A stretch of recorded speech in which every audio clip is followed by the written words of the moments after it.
राम भेटेल मला व्याकुळ झाली होती महाराज. माझा देव कधी मला भेटतील आई. देवाला भेटण्याकरिता व्याकुळ व्हावं लागतंय. तसा देव थोडी भेटतोय. सामान्य नाही महाराज देव. संत सामान्य नाही. दादा गुरु मच्छिंद्रनाथ या भगिरी पर्वतात आणि तरी सर्वांनी त्यांची भाषा त्यांची भाषा बंगाली बंगाली बाबा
या भगिरी पर्वतात लईच निराळी बंगाली बंगाली बाबा जोरदार थाळी आमच्या रंगनाथ मामासाठी वाजवा. जोरदार. त्या ठिकाणी तसं संत महात्मे या जगाच्या कल्याणाकरिता त्या ठिकाणी येत असतात. अशी कधी करून संत महात्मे त्या ठिकाणी त्यांचं प्रागट्यकरण त्याच्याकरिता असं आहे. ते एका जागेवरती संत महात्मे कधी थांबत नाही. ऐका बरं. संत महात्मे त्या ठिकाणी आल्यानंतर कधी एका जागेवरती थांबत नाही. त्या ज्याप्रमाणे मौलिक ज्ञानोबा ज्ञानेश्वरीमध्ये वर्णन करतात. ज्याप्रमाणे एखादी नदी, ऐका बरं बाबा, ज्याप्रमाणे एखादी नदी आहे ना, ती नदी त्या ठिकाणी वाहत निघाली. त्या ठिकाणी ती एका जागेवरती थांबत नाही. मग सर्वांना पाणी देण्याचं काम करते. सर्वांना सुजल सुफलम करण्याचं काम करते. मौलिक ज्ञानोबा ज्ञानेश्वरीमध्ये वर्णन करताना सांगतात का पीडित पाप ताप भूखित तिरीचे पादक समुद्र जाय आप गंगेचे जैसे. काही ज्ञानोबाचा दाखला आहे. असे संत आहेत. जरी त्या ठिकाणी अवतरण आले तरी एका जागेवरती थांबत नाही महाराज. स्वामी समर्थजी महाराज जरी कर्दळीवनामध्ये त्या ठिकाणी त्यांचं त्या ठिकाणी प्रागट्यकरण झालं असं. तिथून पुढे त्या ठिकाणी ते निघाले जगाच्या कल्याणाकरिता. काशीला गेले, त्या ठिकाणी जगन्नाथपुरीला गेले, गोदावरीच्या तर मंगळवेढा असत त्या ठिकाणी स्वामी समर्थजी महाराज निघालेले. ड्रेपरीवाले लक्ष असू द्या सर्व मंडळी माघारी. स्वामी समर्थ महाराज त्या ठिकाणी निघालेले. ज्यावेळेला कर्दळीवनातून त्या ठिकाणी निघालेत महाराज, जिथं जातील तिथं त्या ठिकाणी भक्त परिवार एक एक एक जमा करायला सुरुवात केली. स्वामींचं कार्य तसंच आहे. आपल्या रांध्यामध्ये स्वामी त्या ठिकाणी देवस्थान नाही. नगर असल, मुंबई असल, अवघ्या जगभर नवे नवे गावागावात स्वामींचं त्या ठिकाणी वास्तव्य तुम्हाला आम्हाला पाहायला मिळेल. का? ज्या ठिकाणी संत जातात ना आई, त्या ठिकाणी ती जागा पवित्र. संत शरण रोज लागत सहज वासनेचे वीस जोडले जाय. स्वामी समर्थ महाराज निघालेले काशीला गेले. काही दिवस अनुष्ठान त्या ठिकाणी केलं. संत होणं सोपं नाही. काही दिवस अनुष्ठान केला. त्या ठिकाणी नामस्मरण चिंतन करत करत त्या ठिकाणी जगन्नाथपुरीला निघाले. ऐका बरं, एका जागेवर थांबलेले होते. त्यांचं भ्रमण चालूच होतं. त्या ठिकाणी त्यांचं भ्रमण त्या ठिकाणी चालूच होतं. एका जागेवरती नव्हते महाराज. त्या ठिकाणी जगन्नाथपुरीला गेले. तिथे काही दिवस साधना केली. गोदावरीच्या तीरावर त्या ठिकाणी राहायचंय. अखंड नामस्मरण चिंतन चालूच आहे. भजन चालूच आहे. जो भेटल त्याला त्या ठिकाणी त्याच्या मस्तकावर हात ठेवायचे आणि त्याचा उद्धार करायचे महाराज. संत सामान्य नाही. त्यांनी आपल्या मस्तकावर हात जरी ठेवला बर का, हात टेकून दाखवा बर का. स्वामी महाराज मस्तकावर हात टेकवल्याबरोबर त्या ठिकाणी तो पवित्र होतो महाराज. सामान्य नाही. सामान्य नाही संत त्या ठिकाणी. तिथून त्या ठिकाणी ते मंगळवेढ्याला आले. त्या ठिकाणी पंढरपूरमध्ये काही दिवस त्या ठिकाणी साधना त्या ठिकाणी केलेली आहे. इकडे या. काही दिवस त्या ठिकाणी साधना केलेली. त्या ठिकाणी पंढरपूरमध्ये त्या ठिकाणी जे पवित्र असं पंढरपूर तुम्ही आम्ही त्या ठिकाणी पाहतो. न चुकता पंढरपूरला जाणारे तुम्ही आम्ही सर्व भक्त आहेत. त्याचे स्वामी समर्थजी महाराज त्या ठिकाणी पंढरपूरमध्ये राहू लागले. पण जिथं जातील तिथं त्यांचा उद्धार करत होते महाराज. त्या पंढरीश पांडुरंग परमात्म्याला त्या ठिकाणी सांगत होते, देवा तो सामान्य नाही देव बरं पंढरपूरला. बर काही सामान्य देव नाही पंढरपूरला. जगाचा मालक आहे. तुझे सत्तेने वेदासी बोलणे सूर्यासी चालणे तुझी ऐसा तू समस्त ब्रह्मांडाचा धनी. पंढरपूरला ब्रह्मांडाचा धनी येतो. सामान्य नाही. तुम्ही फक्त त्याला पहा. राजर्ष सुकुमार मदनाचा पुतळा असा असताना जगाचा मालक आहे. काही दिवस तिथं साधना केली. स्वामी तुम्हा पुढे जगण्याला अर्थ आहे. फिरा फिरा. एक तारी वाजवा.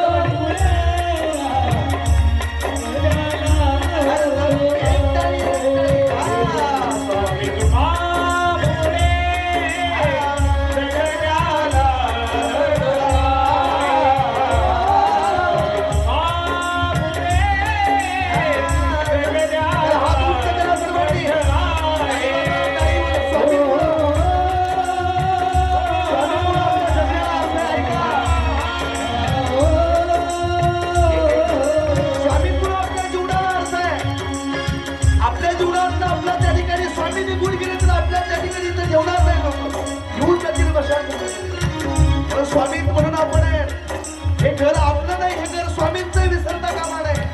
म्हणून प्रत्येकाच्या घरात फलक लावला पाहिजे. हे घर आपलं नाही, हे स्वामींचं आहे. प्रत्येकाच्या घरात स्वामींचा फोटो दिसला पाहिजे. त्यांचा फोटो गेल्याबरोबर दिसला पाहिजे. त्या ठिकाणी भिवू नकोस, मी तुझ्या पाठीशी आहे. गेल्याबरोबर दिसलं पाहिजे का स्वामी समर्थांचं वाक्य त्या ठिकाणी आपल्या डोळ्यासमोर आलं पाहिजे. स्वामी समर्थांची मूर्ती आपल्या डोळ्यासमोर आली पाहिजे महाराज.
मातेचं दर्शन घेतलं ती सामान्य नाही महाराज.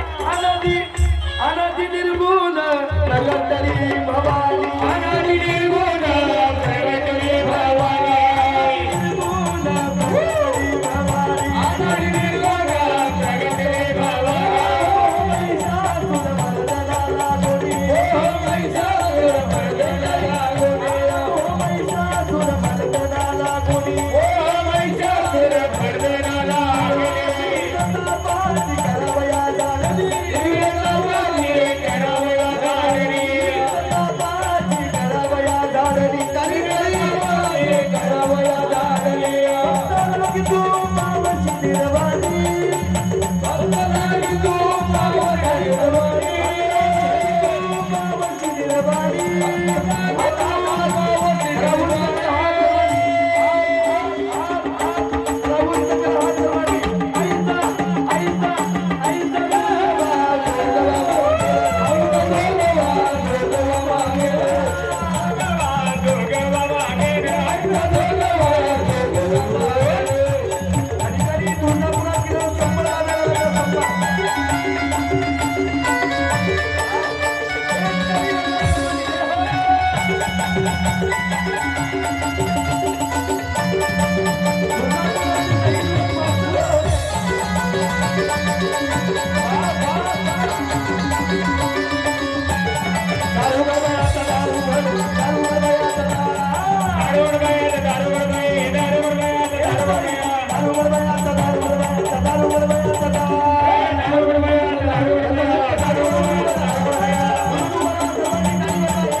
स्वामी समर्थजी महाराज आता तुळजापूरमध्ये त्या ठिकाणी आलेले आहेत. त्या ठिकाणी एका जागेवर नव्हते, ते फिरत होते. कुणी जागा सोडू नका, ज्याच्या अंगामध्ये जर येत असेल तर तरी लांब थांबा. बरं, मी त्या ठिकाणी तुमच्यापासून लांब आहे. अंगामध्ये येऊ देऊ नका कुणी. त्या ठिकाणी सर्वांसाठी एकदा जोरदार टाळी वाजवली पाहिजे. आमच्या अनिल दादा आव्हाड एवढा गोड सोहळा त्या ठिकाणी त्यांचा सर्व मित्रपरिवार सर्वांनी या ठिकाणी आनंद घेतलेला आहे. आता तुम्ही एवढा आनंद घेतला, मला वाटत नाही 11 वाजेपर्यंत तुम्ही कंटाळून जाल म्हणून. वा वा वा, सर्व मंडळी या ठिकाणी गोड आहेत. त्या ठिकाणी स्वामी समर्थजी महाराज त्या ठिकाणी आता तुळजापूरमध्ये आहेत. तुळजापूरमधून त्या ठिकाणी एका जागेवरती त्या ठिकाणी थांबले नाही. तुळजापूरमधून त्या ठिकाणी त्यांनी त्या ठिकाणी अक्कलकोटच्या दिशेने त्यांनी त्या ठिकाणी प्रवास चालू केला. पण रस्त्याने जात असताना काही वारकरी साधक मंडळी त्या ठिकाणी भेटत होते, विचारत होते कोण आहे ते. स्वामी समर्थांचं त्या ठिकाणी असताना दिसणं खूप गोड आहे. त्या ठिकाणी तेजस्वी असताना चमकणारा त्या ठिकाणी तेजपुंज असताना चेहरा, त्या ठिकाणी स्वामींचा असताना त्या ठिकाणी अंगभाव असताना शरीर होतं. त्या ठिकाणी हात त्यांच्या गुडघ्यापर्यंत होते, दिसणारे अगदी तेजस्वी चमकणारे. जसे हे स्वामी तुम्हाला दिसतात ना, ते आमच्या संस्थेत येत. बरं, त्या ठिकाणी जसे हे स्वामी दिसतात तसे ते स्वामी त्या ठिकाणी निघाले महाराज. त्या ठिकाणी जात असताना प्रत्येक वारकरी साधक कुणी भेटल त्याला भेटल त्याच्यावर त्या ठिकाणी कृपा, जसं असं त्याच्याजवळ त्या ठिकाणी राहायचे. पण जात असताना त्या ठिकाणी ते अक्कलकोट मध्ये पोहोचले. एक झाड आहे तिथं अक्कलकोट मध्ये, ऐकतात का तुम्ही? आता लक्ष देऊन ऐका बरं. आधी तुम्ही एसटी स्टँडच्या जवळ गेल्यानंतर एक झाड आम्हाला पाहिलं मिळेल. त्या झाडाजवळ त्या ठिकाणी जायचंय आणि झाडावरती जाऊन त्या ठिकाणी तिथं जाऊन त्या ठिकाणी बसायचे, नामस्मरण चिंतन करायचे. एक दिवस झाला, सकाळची वेळ आहे, झाडाखाली जाऊन बसले. पण झाडाखाली बसल्यानंतर तिथं कोणी त्या ठिकाणी विचारतच नव्हतं. एखादा माणूस नवीन गावात आला तर कोण विचारेल त्याला, कोण त्याला खायला देईल? आता तर कोणी घराजवळ सुद्धा घ्यायचं नाही महाराज. जेवढी लोक त्या ठिकाणी आता त्या ठिकाणी साधूला, त्या ठिकाणी काही लोक त्या ठिकाणी आता या कलियुगात असे खूप काही साधू झाले, पोटासाठी संत झाले, कलित होतं. त्यांच्याशी आपल्याला वाद करायचा नाही, पण आपल्या मूळ शब्दात आपल्याला बोलायचं. त्याच्यामुळे त्या ठिकाणी झाडाखाली बसत होते ना, बाकीचे भक्त परिवार विचारत होते, त्या ठिकाणी दर्शन घ्यायचे, पण कोण येत माहित नाही. स्वामी समर्थांची ओळख पटली. एक दिवस झालं, 2 दिवस झालं, उपवाशी स्वामी अक्कलकोट मध्ये. ऐका बरं, एक वाक्य लय गोड आहे. 2 दिवस झालं स्वामी त्या ठिकाणी उपवाशी आहेत महाराज. अक्कलकोट मध्ये त्या ठिकाणी नामस्मरण चिंतन. मोठं व्हायचं असं तर लय अवघड आहे बरं बाबा. संत पदापर्यंत प्राप्त झाले हे सामान्य नाही. लय गोड आहे. ऐका आई, जोपर्यंत माणूस लहान आहे तोपर्यंत बरा आहे, पण मोठं झाल्यानंतर त्याला खूप यातना आहे. जयांगी मोठे पोट तया यातना कठीण. एक वाक्य लय गोड आहे. जोपर्यंत ज्ञानोबा होते ना दादा, बरं का आई, जोपर्यंत स्वामी समर्थ अक्कलकोट मध्ये पोहोचले, 2 दिवस उपवास विचारू नाही होते तोपर्यंत संत जगाला कळाले नाही. वाक्य लय गोड आहे. जोपर्यंत संत होते तोपर्यंत जगाला कळाले नाही. आता स्वामींच्या दर्शनाकरिता 4-4, 5-5 तास लाईनीला उभे राहणारे अक्कलकोटला भक्त सगळीकडे होते तोपर्यंत नाही कळालं. तसंच आहे. जोपर्यंत ज्ञानोबा होते ना आनंदीत, ज्ञानोबा आनंदित होते तोपर्यंत आनंदीतल्या लोकांना भिक्षा नाही वाटली ज्ञानोबाला. का? संन्यासाची पोरं म्हणून. संत कुणालाही म्हटलं जात नाही. ज्ञानोबा होते तोपर्यंत कुणी शिवलं नाही. आहे आपल्या ज्ञानोबाची कथा उद्या पाहायची बरं. ज्ञानोबा होते तोपर्यंत कुणी ज्ञानोबाला शिवलं नाही. का? संन्यासाची पोरं म्हणून. पण आता त्याच ज्ञानोबा तुकोबाचं नाव घेतलं तर लाख रुपयाच्या पोटी देणारी लोक आज आहेत. ज्या ज्ञानोबाला कुणी शिवलं नाही ना, त्याच ज्ञानोबाला शिवण्याकरिता आळंदीत 5-5 तास लागले उभे सर. आता ज्या ज्ञानोबा तुकोबाला कुणी अन्नाचा कण वाढला नाही ना, त्याच ज्ञानोबा तुकोबाकरिता त्यांचं नाव जरी घेतलं तर लाख रुपयाच्या पोटी देणारी लोक आज आहेत. 2 दिवस उपवाशी राहावं लागलं स्वामींना. पण आता आमच्या अनिल भाऊंनी सांगितलं म्हणे, काल महाराज एकटी एका माऊलीनं पंगत घातली होती. एकटीने 50,000 लागू, 60,000 लागू, लाख रुपये लागले तरी चालवलं, पण मी पंगत द्यायला तयार आहे. पण 2 दिवस उपवाशी राहावं लागले. ऐका बरं, जयांगी मोठे पण तया या जनाचे. ज्ञानोबा होते तोपर्यंत कुणी शिवलं नाही ना, आता शिवण्याकरिता आनंदित गर्दी आहे. आई, ज्ञानोबा होते तोपर्यंत कुणी अंगावर घालण्याकरिता कपडे नाही दिले. आता चांदीचा मुकुट आणि सोन्याचा कलश आहे ज्ञानोबाच्या मस्तकावर. ज्ञानोबा होते तोपर्यंत कुणी पाण्याला शिवू दिलं नाही. का? संन्यासाची पोरं म्हणून. पण त्याच ज्ञानोबरायाकरिता आज 5 नद्यांचं पाणी स्नान करीत. ज्ञानोबराय होते तोपर्यंत पायाला चप्पल नव्हती. आता चांदीची पालखी चांदीच्या रथात आहे. त्याला बैलजोड कोणाची जोडायची त्यासाठी निलाव आहे. आणि ज्याची बैलजोड आहे त्याची आळंदीतून मिरवणूक आहे. लाखो समाज दिंडीच्या पुढे आहे आणि लाखो समाज दिंडीच्या मागे आहे. अरे होते तोपर्यंत चप्पल नव्हती, पण आता चांदीची पालखी चांदीच्या रथात आहे बाबा. होते तोपर्यंत अंगावर घालण्याकरिता कपडे नव्हते, आता चांदीचं मुकुट आहे. होते तोपर्यंत कोणी शिवलं नाही, आता शिवण्याकरिता आळंदीत गर्दी आहे. तसंच आहे, जोपर्यंत माणूस आहे ना तोपर्यंत त्याची किंमत नाही कळत. जोपर्यंत माणूस आहे तोपर्यंत त्याची किंमत नाही कळत आहे. एक माऊली होती या जगाच्या पाठीवर, अण्णा होती तोपर्यंत जगाला सांगत होती. जाताना तिचं वाक्य होतं, मोठं व्हायचं असेल तर मरावं लागतं बाबा, मेल्यानंतर जिथं मोठं म्हटलं जातं त्याला महाराष्ट्र म्हणतात. त्या माऊलीचं नाव आहे अनाथाची माय सिंधुताई सकाळ. म्हणून देवाकडे मागायचं झालं ना, देवा लहानपण देगा देवा, लहानपण देगा देवा, मुंगी साखरेचा रवा. त्यामुळे महाराज मोठं व्हायचं असेल तर यात नाही त्याला. जया अंगी मोठे पण तया यातना गती. मोठं व्हायचं असेल तर त्याला यात नाही महाराज.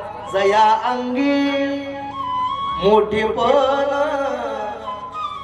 तया यातना कधी. लहानपण देगा देवा. देवाला मागायचं झालं तर देवा निश्चित भावने तुझी सेवा करतो ना, तशी शेवटपर्यंत सेवा घडू नये. स्वामींच्या त्या ठिकाणी नामस्मरण चालू आहे. 3रा दिवस सकाळ झाली. सकाळ झाल्याच्या नंतर त्या ठिकाणी नामस्मरण चिंतन त्या ठिकाणी चालू आहे. बाळप्पांनी त्या ठिकाणी पहिलं कुणीतरी साधू कुणीतरी सतपुरुष त्या ठिकाणी आपल्या अक्कलकोट नगरीमध्ये आलेला आहे. ज्यावेळेला बाळप्पांनी पाहिलं नाही, इकडे बाळप्पांनी ज्यावेळेला पाहिलं झाडाखाली बसलेला आहे. बाळप्पा जवळ गेले, विचारलं कोण आहे. जेवणासाठी घरी नेलं. तिथंच थांबलं. जेवणाकरिता घरी नेलं. चोळप्पांच्या घरी जाऊ लागले. त्या ठिकाणी दिवसामागून दिवस भक्त परिवार वाढायला लागला. इथे येतं भक्त परिवार वाढायला लागला. त्या ठिकाणी दिवसामागून दिवस त्या ठिकाणी निघून गेले. 2 दिवस झाले, 3 दिवस झाले, 4 दिवस झाले, 5 दिवस झाले, 6 दिवस झाले. स्वामींची त्या ठिकाणी खाली बस. स्वामींची सेवा त्या ठिकाणी करणारे भक्त वाढायला लागले. पण एक दिवशीचा प्रसंग असा, त्या ठिकाणी बाळप्पा त्या ठिकाणी स्वामींच्या जवळ आले. त्यांच्या बरोबर सोळप्पा सुद्धा होते. त्यांच्या बरोबर त्या ठिकाणी आले ना, आल्याबरोबर स्वामी उठून उभे राहिले. त्यांच्या मुखातून वाक्य बाहेर पडलं, अरे सकाळ आहे बाळप्पा, माझ्या आंघोळीची सोय केली का रे तू? माझ्या आंघोळीची सोय केली का? बोला, आंघोळीची सोय केली का म्हटल्याबरोबर बाळप्पाने सांगितलं, हो केली ना. आमच्या घरी चला, त्या ठिकाणी तुमच्या सर्व आंघोळीची सोय केलेली आहे, पाणी वगैरे घेऊन या. सर्व त्या ठिकाणी सोय केलेली म्हणे. पण बाळप्पांचं त्या ठिकाणी पोट दुखत आहे. पोटाचा मोठा आजार झालेला आहे. पोटाचा त्या ठिकाणी त्यांना आजार होता, पण त्या ठिकाणी बिंबीजवळ खूप पोट दुखत होतं. व्याकुळ झालेले आहेत. तरी स्वामींना माहिती आहे त्यांचं पोट दुखतंय, पण स्वामींनी लक्ष नाही दिलं. त्यांना माहिती काय, अरे पोट दुखणं हे त्या ठिकाणी साहजिक आहे. या जगाच्या पाठीवर काय होतंय त्यांना माहिती. हो हो, अरे हे विश्व त्यांच्या ते सत्तेमुळे चालतंय. पोटात काय झालंय त्यांना कळणार नाही का? आमच्या सविंदऱ्यावरून ह्या आई आलेली आहेत, त्या ठिकाणी दादा आलेले आहेत. त्यावेळेला आम्ही कीर्तनाच्या माध्यमातून त्या ठिकाणी शिरूरला गेलो होतो ना. त्या ठिकाणी निमसाखरे बाबा त्यांनी